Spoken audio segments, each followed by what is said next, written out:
ఖర్జూరాల కన్నా కమ్మాగుంటయంట లేక లేక నేను ఫోను చేస్తే నువ్వు హల్లో అన్నవంటే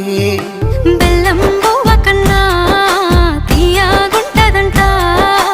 ఎన్నడూ నాడు ఫోను చేసి బాగున్నావన్నవంటే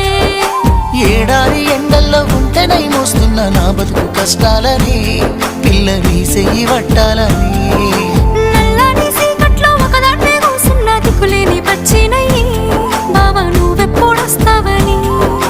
ఏలైపోతుందే పిల్ల ఎన్నెలొచ్చింది మన బతుకులా ఏలైపోతుందే పిల్ల ఏలు వట్టంగా వస్తున్నాగా ఇన్నాళ్ళ ఎడబాటు ఎడవాసిపోతుందిలే ఈ సీనయ్య గుంటున్నదే సినదారా నీ కోసము